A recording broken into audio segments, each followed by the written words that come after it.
All right, so I think we'll get started as some more people come into the meeting. And Courtney, if you can just continue to admit folks as they come in. Can you see that on your end? Okay, great. So hello, everyone. Welcome to this EcoSchools coaching session. Next steps in your EcoSchools journey. Thank you for joining us for this session today. We really hope you find it informative and hope to answer any questions that you have.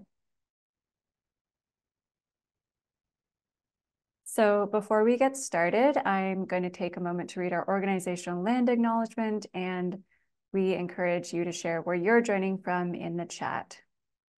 So EcoSchools is a national charity that supports youth leadership, environmental learning, and climate action. With staff located from coast to coast to coast on both unceded and occupied territories, we recognize the historical and ongoing injustices of colonialism on First Nations, Inuit, and Métis peoples. We are dedicated to continually develop our personal and organizational role and responsibilities to reconciliation, to support the 94 calls to action, and to integrate Indigenous perspectives and voices into our programming. As an organization, we aim to engage, support, honor, and celebrate diverse cultures, voices, perspectives, and communities across Turtle Island. We are committed to learning and unlearning by connecting our work to broader projects of social justice, inclusion, and reconciliation. And as part of a growing network of schools and partners, we will continue to encourage this reflection, growth, and practice with the communities that we serve. And I'm just going to reflect on where I'm joining from today, which is Nkojuanong, also known as Peterborough, Ontario. It is the traditional territory of the Mississauga Anishinaabe, and Nkojuanong means place at the end of the rapids and speaks to the Otonabee River, which runs through it.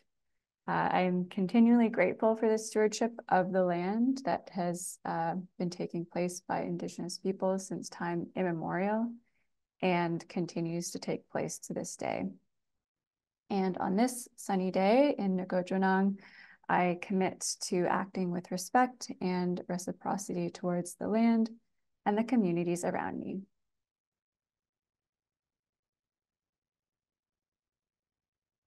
Okay, so I'm going to introduce your presenters today. I'm Clara, the Senior Program Manager at EcoSchools Canada, and I'm joined by Courtney, who will briefly introduce herself. Hi there, my name's Courtney Clark, and I'm the Newfoundland and Labrador Program Manager. Thanks, Courtney. Okay, well, just hop right into it. Here's our agenda for today. The presentation itself will be about 20 to 30 minutes, and we're going to make sure to leave lots of room for your questions since we want it to be an interactive session and opportunity for connection with the others who've joined today as well. Okay, so to get started, we have a little poll to find out who's here. And after that, we're actually going to do a little quiz, hopefully something interactive and fun.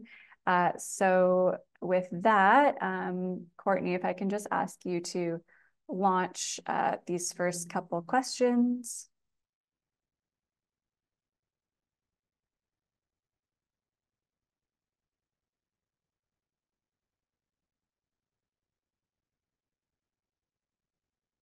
It should be launched. Okay, is everyone seeing that on their end? If you can give us maybe a thumbs up. Okay, awesome. So I'll give everyone a few moments to answer those questions.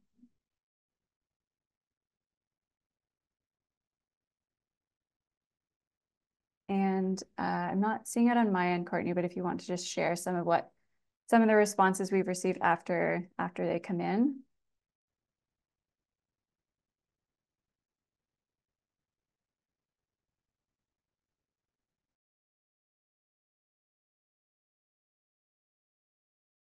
Okay, I'm going to end the poll. And I'm sharing the results. Are we seeing the results?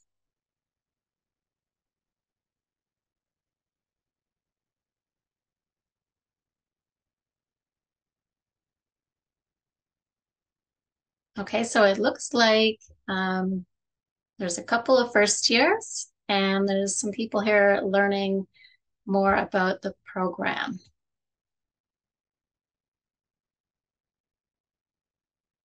And we have one registered without a plan, and two registered with a plan, and four registered with a plan, and some completed actions. Okay, awesome. Thanks for answering the poll, everyone. So yeah, I guess the point is no matter where you're at with the program so far this year, we hope that the webinar will provide you with some clear next steps and answer any questions you have and give you a little refresher if you are a little bit more familiar with the program.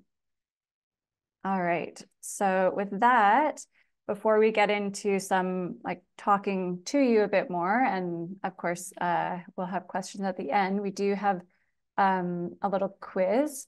So this is a short quiz about the EcoSchool certification application, which is a platform that schools use to register for EcoSchools, find inspiration and resources to support the program, and answer certification questions to become certified EcoSchools. Again, Courtney's going to run the quiz and let us know what kind of results we're getting there. So we'll start with question 1.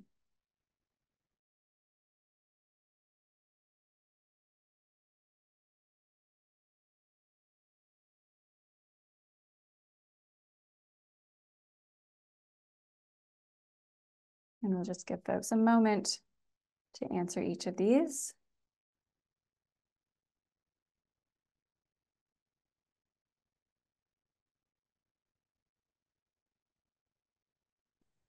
All right, it looks like all our results are in. We have 7 out of 7. I think the answer by everyone was false. Yes, and that is the right answer. Congratulations.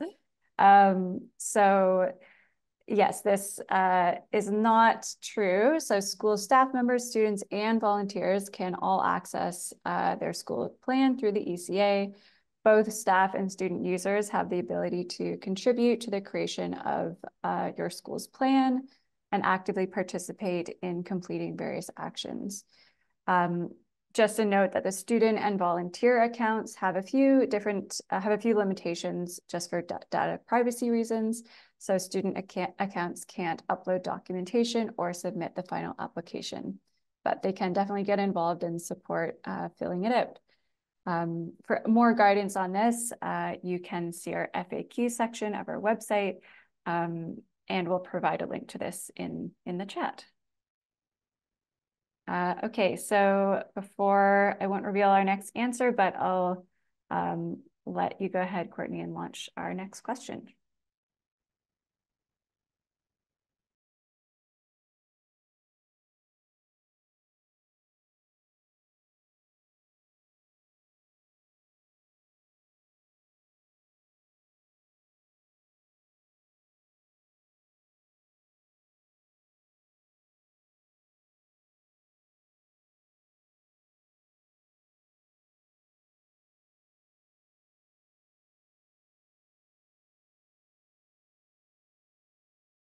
Okay, we've got some from all 3 categories.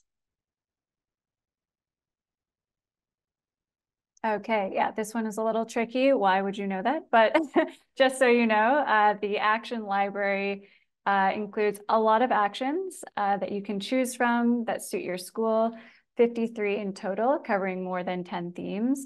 So actions include guidance, resources, and certification questions that help you carry out many different eco campaigns or projects at your school. And yeah, you can move on to the next one.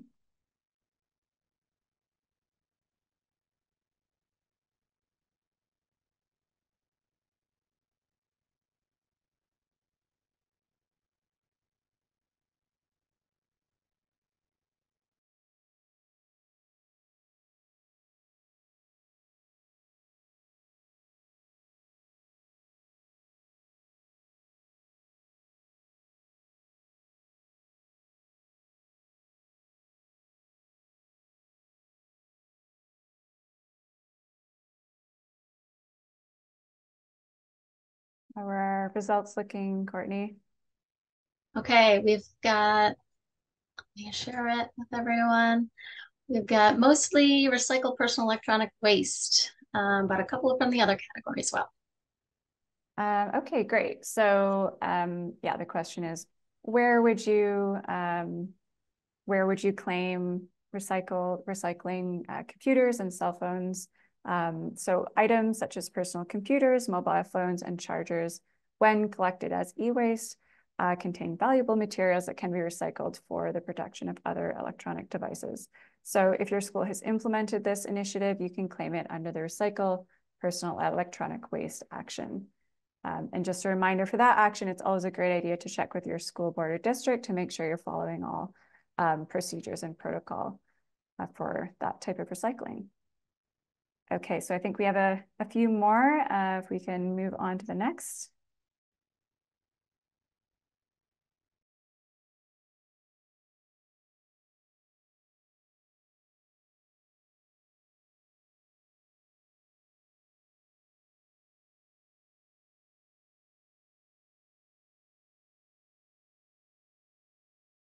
I think this is a unanimous no. Yes, that is correct. So there's no set limit on the number of users you can add to your school. But of course, we recommend maintaining a manageable number of users at your school and having regular communication amongst staff and students who have an account. We have a how-to video, again, through that FAQ on our website, where you can see how to manage users on your school's account. All right, and we can move along.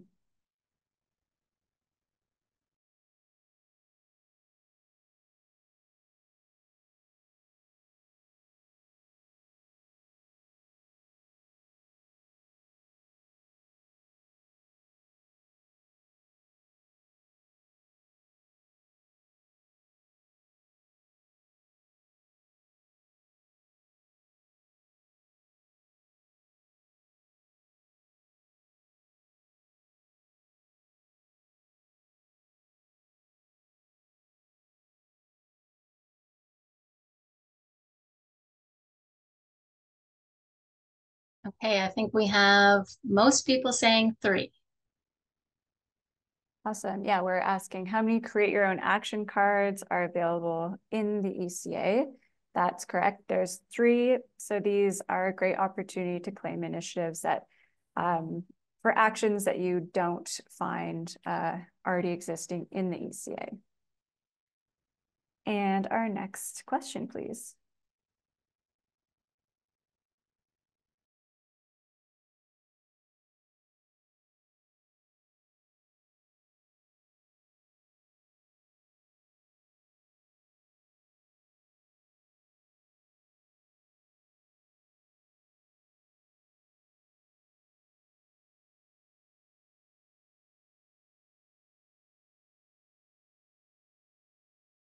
Unanimous again with true.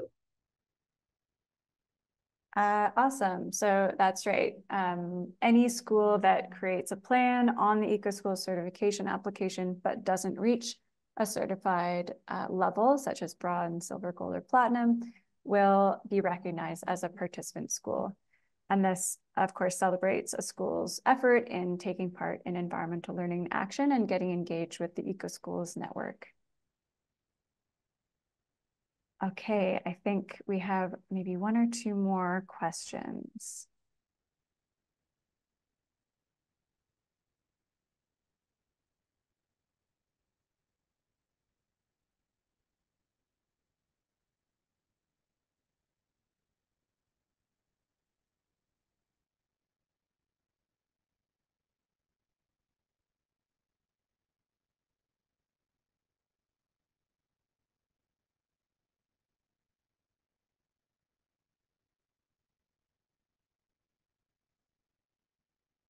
Okay, it looks like everyone's saying all of the above. Yep, that is correct. So actions can be implemented at various scales. Of course, as you know, the EcoSchools program looks different from school to school. So you have the flexibility to choose whether to carry out actions at a classroom level with your eco team, your green team, or engage the whole school community, which works better for certain actions than others. Okay, so with that, I am going to pass it over to you, Courtney. Thanks for everyone's participation in our quiz. Thanks. We'll now take time to share some of the tips and best practices important for schools that are new to the EcoSchools program, and as a reminder for those schools who have previously participated but need a refresher. If you're new to our program, here are 3 resources that may prove helpful for reference throughout the year. Our Intro to EcoSchools webinar provides a comprehensive walkthrough of our program, offering more in-depth information than we will cover today. It serves as a valuable resource, particularly if you are introducing the program to students or other staff members at your school. Additionally, our Welcome to EcoSchools video provides a concise summary of the program's main steps in less than 4 minutes, making it an excellent general introduction resource. Finally, our certification guide offers a detailed step-by-step walkthrough of our program. Here are also some tips to keep in mind when you're starting out with EcoSchools or reorienting yourself and your school to the program. Forming an eco team is at the core of a strong EcoSchool. Eco teams can range significantly and may include a few students and a teacher, or many members of the school community, or be a classroom initiative. If there are already environmental initiatives taking place at your school, make sure you connect with those people and initiatives. You might find that there are already a few ways that your school is engaging in work that can contribute to your EcoSchools application. We also recommend checking out the resources section of each action, which includes additional resources to support you in running the action. Last, remember to celebrate success, whether this is a small celebration with your eco team or at a school-wide assembly after you receive your certification results. Before we move on, we're going to briefly talk about getting started and environmental literacy. These 2 actions are automatically added to your plan and have a lock symbol on them, and they are fundamental to building the foundation of your program. They both provide a number of great resources. For example, getting started includes links to the school sustainability review, certification guide, and ideas for building a strong eco team. Environmental literacy is about situating the program in a practice of learning in, about, for, and from the environment. This action asks you to consider how environmental literacy currently looks at your school. There are also many supporting resources included on this action, from broad approaches to environmental literacy to toolkits to support outdoor play and Indigenous perspectives in education.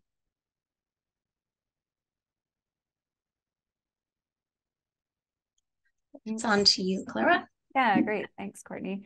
So I'm just going to provide a very quick little tour. I think most people are already engaged with the program to some degree, so you're probably familiar with our platform already.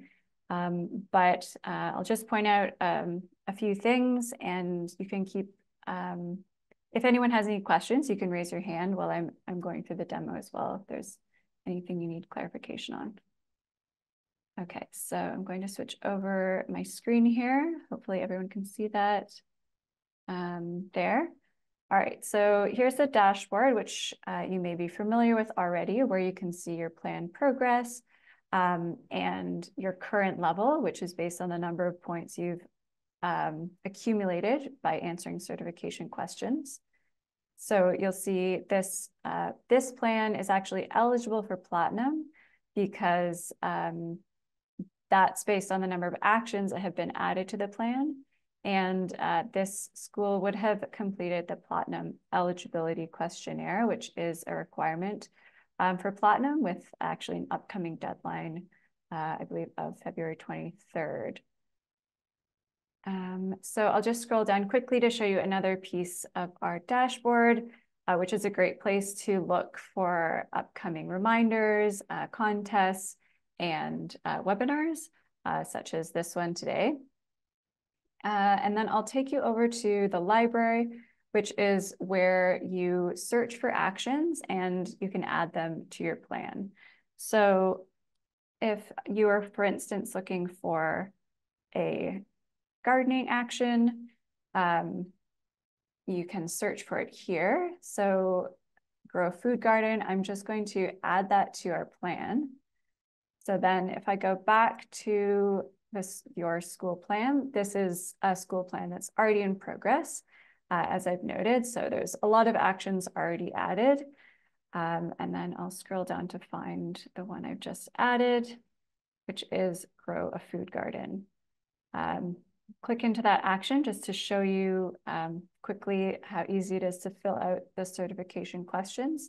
And what you're doing here is basically just telling us how the action looked at your school this year.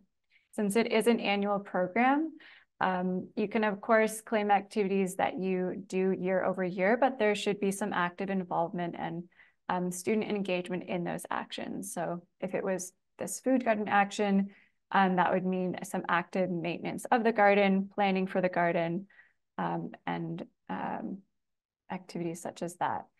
So I won't go too deep into the sections of the action. Of course, the guide provides a comprehensive overview to help schools get started and take the first steps, important considerations.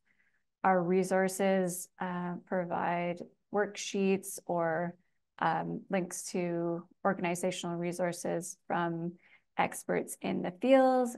We've also created often tracking sheets or worksheets that you can use optionally, such as this maintenance sheet for school ground greening. And then the certification questions, you simply need to fill out the start date, answer some questions about who was engaged in the action, such as maybe it was just the eco team.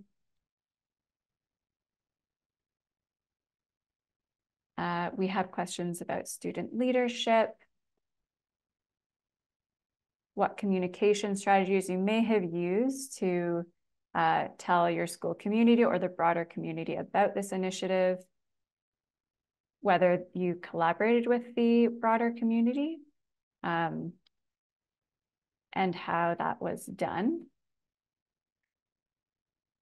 And for this action, we have some specific questions like what the size of your food garden was, varieties of plants in your food garden, kilograms of food that was produced. These questions are optional. All of the questions are optional besides the action description. So if you didn't weigh your produce, that's fine. You can skip that question. It won't impact your total points significantly. And as I mentioned, we have an action description where you can just provide a little bit more detail about how the action looked at your school. And there's always the opportunity to add an attachment. In some cases, this is mandatory for actions that involve a little more tracking. So this might be a photo of the action in progress, a sample of student work, or something like that. And then one more thing I'll just point out in this quick demo is where you'll go to fully submit your application. So one thing to note, once you've filled out all of your actions, I'll go down to this one that's in progress. So there is a done button here. The action description, as I said, is a mandatory question. So if you haven't filled that out, you won't be able to fully complete the action. But once you've done that, you can complete the action. And that's necessary to do before submitting your full application. So you have to make sure all of your actions have been completed. And they'll be in this completed actions section with a little green dot. And then once those are all complete, this submit button will become green, and that's where you can submit your final application. So as a reminder, that's the second Friday in May, and we'll go over those deadlines later in the presentation as well. So if there are any more questions on that submission process or anything else about the application, please do let us know. We'll have time for questions and answer. All right, so I'll just head back over to the slide deck. That's the button I was just pointing out that will turn green when you are ready to submit. And now we're just going to talk about some best practices to keep in mind when completing your application this year. So claim actions from the current year only. So actions, projects, and campaigns that your school reports on should take place in the current school year, September to June for most schools. We are an annual certification program, and we assess the environmental action and learning that a school undertakes within a given year. So if there are actions that are established at your school and integrated into everyday practices, as I mentioned, to claim these actions, there should be some type of ongoing learning, maintenance, and student engagement within the year to claim these. And if the work is taking place after the submission deadline, but within the school year, you can report on what is being planned. So this might include school ground greening projects, like food gardening that is continuing over the summer. So that work can be reported on. Just let us know what you're going to be doing. And it is important to make sure you're not claiming the same action twice. So this might happen if there's overlap in certain activities your school did this year. For example, you participated in the Great Gulp and you connected it to learning about single-use plastics. You wouldn't be able to claim the exact same learning under reduced single-use plastics. That would need to be a separate campaign about it, maybe a different plastic item that you're reducing at your school. And if you do have any questions about this as you're completing your application, we're always here to answer those questions and support you with your application. And actions will be most successful if you adapt them to the unique circumstances of your school. So those resources I was pointing out quickly in the demo, we provided those as suggestions, but if they don't apply to how your school is doing your gardening project or is perhaps doing a recycling campaign, you don't need to use them. And you don't need to fill out every single question if it doesn't apply to how the action took place at your school. And a few other best practices. So eco teams often start out as a club or single classroom, but they can be incorporated throughout the entire school over time. So here are a few ideas of how you can grow your Eco Schools program to become a part of your school's whole culture. Consider having eco reps for each class. So eco reps can be in charge of informing the classes on all of your eco initiatives and eco news. This is also a great leadership opportunity and helps your whole school keep up to date with your eco team's work. And we've also heard from teachers that carving out a few minutes at each staff meeting to discuss the whole school eco team initiatives and updates can be a great way to get other teachers and staff members involved. And we hear from many schools that students love writing and sharing what the eco team is up to. So this might look like announcements over the PA or written newsletters for teachers. And do you have any other ideas on how to engage the whole school? We'd love to hear them, so please share them in the chat.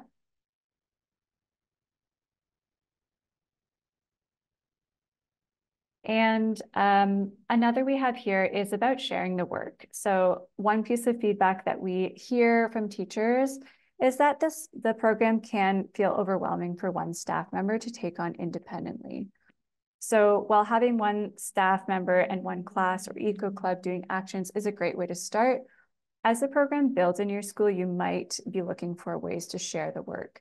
So something we've seen successfully implemented, especially in primary, elementary, and middle schools, is having each class select one action at the beginning of the year. And teachers might want to select an action that aligns with their classroom curriculum, or allow students to pave the way in selecting the action as a community building activity. And each classroom teacher could have an account on the ECA and input the data for the certification questions related to their chosen actions. You might even consider creating a poster showing what action each class is taking for the year. And another way to share the work, which is especially useful in middle schools and high schools, is by having students in the eco teams break into smaller subcommittees that are each responsible for leading and tracking action on the ECA. And as mentioned previously, staff are able to create accounts on the ECA for students so they can directly fill in the application. So just wanted to pause. We will have another period for questions at the end of the session, but since we're talking about best practices, we really welcome any insights from the folks joining us here today. So if you have any recommendations or tips from your school, we'd love to hear them. So you can share in the chat, or feel free just to unmute your microphone and share with the group.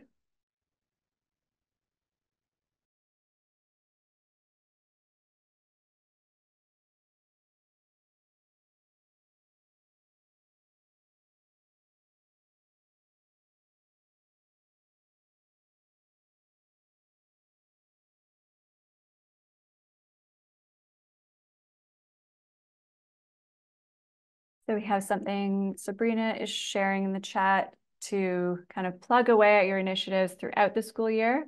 Otherwise, it can be overwhelming at the end of the year. So that's a great tip to, on the same lines as getting more people involved, trying to fill in those actions as you complete them so that you're not filling them in all at once, or even trying to do a whole bunch of actions in the final months of the year.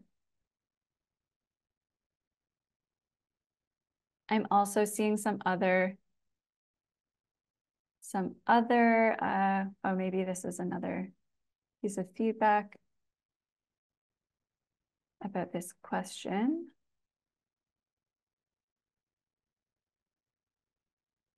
Okay, I'm seeing some other questions in the chat, but we can maybe address those more specific questions a little later on.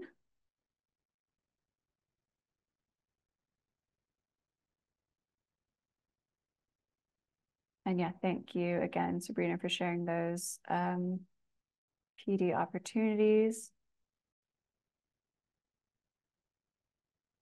Okay, well, I'll wait a moment or two longer for anyone else to share right now.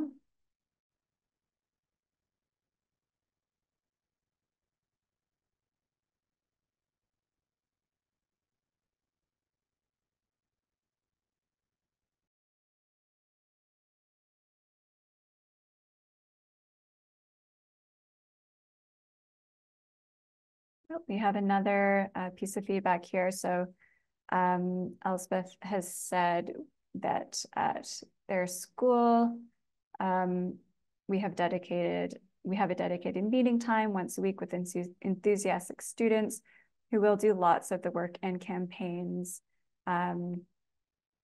who will do lots of the work and campaign to others in their classes. So making announcements, posters, helping classmates sort waste, etc. Yeah, that's amazing when you have that dedicated team and some core students who are spreading the word throughout the school.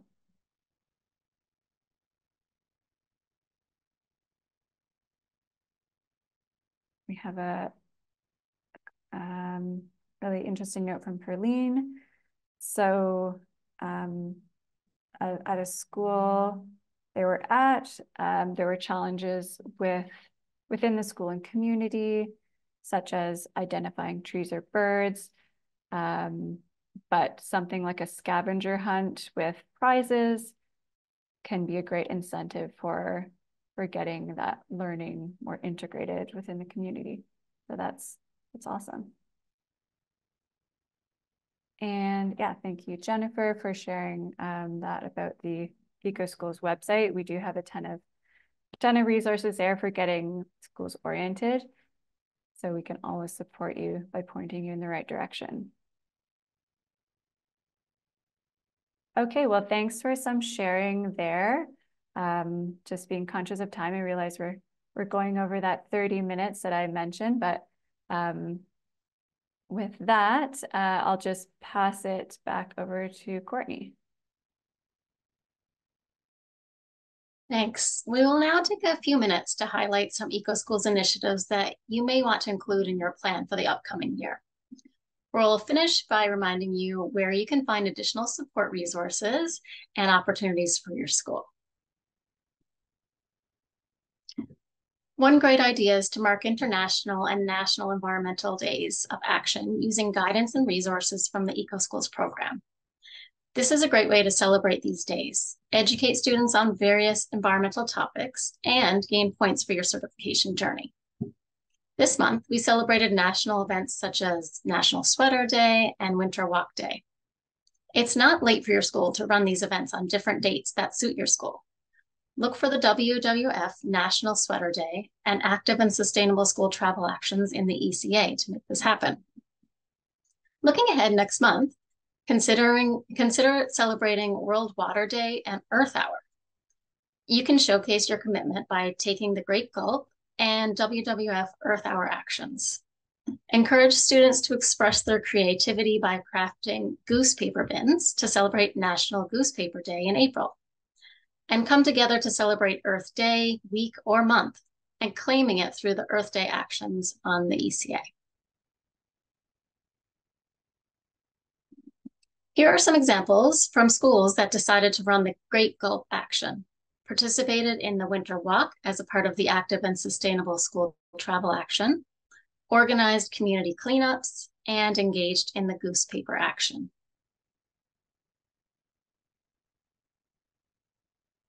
If your goal is to reduce your school's carbon footprint, consider implementing year-long campaigns focusing on energy efficiency, water conservation, and waste reduction.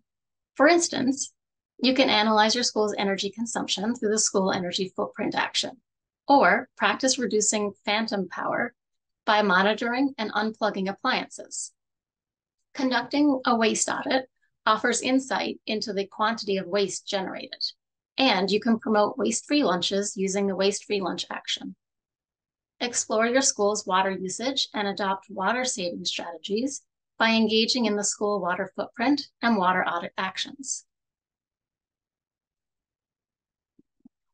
With spring approaching, keep in mind that EcoSchools also has a variety of actions that support outdoor learning, whether establishing a designated sit spot, exploring biodiversity by creating local nature guides, maps, or signage, providing homes for wildlife, or engaging in food gardens and pollinator gardens. There are multiple ways to embrace the season for enriching environmental educational experiences. As a reminder, these are the varying levels of recognition that your school can achieve through the EcoSchools program. We have this helpful rubric that provides guidance on the criteria EcoSchools Canada uses to assess school applications. You can see that by creating your plan, your school is already qualified for participant recognition, while platinum certification can be a challenge. Certifying at a bronze level can be accomplished with a handful of actions. Beyond our rubric, there are other resources you may find helpful on your EcoSchools journey, such as our list of this year's actions at a glance, our annual calendar with important dates, and our school sustainability review, which supports your eco team in planning and selecting actions that best fit your school's needs. Note that all of these resources are included within or linked through our certification guide. I'll also point you to our resources page on the ecoschools.ca website. It includes guides and videos to familiarize you with the program, including the certification guide and how-to videos. It's a helpful page to find all the resources for getting familiar with the program. Finally, the last very helpful resource is our FAQ. Found on our website, the FAQ includes detailed answers and video tutorials for some of our most frequently asked questions. It's an excellent resource to keep in mind. I'll pass it back to Clara. Thanks, Courtney. So if you have questions about your EcoSchools journey or the ECA that arise after today's session, we just wanted to remind you that we have started holding drop-in hours this year. So we encourage you to participate in these hours. The link to join these sessions is available on your dashboard through the What's New bar. So on that dashboard, you'll find links to the upcoming sessions for those opportunities. And just before we get to questions, we would like to tell you about some upcoming opportunities for your school and students to gain additional recognition or win great prizes for engaging in environmental learning and action. So this year we have 2 achievement badges that schools can receive. The Project 2050 badge recognizes schools for their contribution to a climate resilient future. And schools must complete 3 or more actions in our Project 2050 pathway to earn that badge. We also have a new badge for the Litterless campaign, which is a campaign launched by the Foundation for Environmental Education. Schools across Canada are taking part in this campaign by running waste-related actions as a part of their certification plans. So if your school is interested in joining this campaign, you can see the easy steps to do so on our website under the campaign section, and you'll find the Litterless campaign there. A couple other upcoming campaigns we'd like to highlight include National Goosepaper Day on the first Thursday in April, and we'll be celebrating by promoting responsible paper use throughout our community, and you can get involved and win a great prize by showing us your school's newspaper bin creations through social media. And then Young Reporters for the Environment is a national environmental education program run through EcoSchools, and it offers youth the opportunity to amplify their voices, raise awareness, and advocate on local environmental and climate issues through critical thinking, creativity, and reporting. And the deadline for that is April 14th I believe April 14th this year. So for all of these campaigns and more, you can visit our campaigns page, which is ecoschools.ca/campaigns. So just a little recap here, whether you're a first-year participant or returning, we encourage you to complete your registration and create a plan if you haven't already. You can then assemble your eco team and explore the variety of actions available in the ECA and incorporate these into your school's plan. Don't forget that we have a great number of instructional how-to videos that will help you walk through your journey. And if you're new to the program, there might be actions you've already undertaken this year. So remember to claim them through the ECA and keep in mind that take it at your own pace and celebrate your achievements along the way. So that's something that we really value at EcoSchools, and part of why we want to recognize schools for the great work that they're doing. So with that, I'll just wrap up quickly and make sure we have time for questions.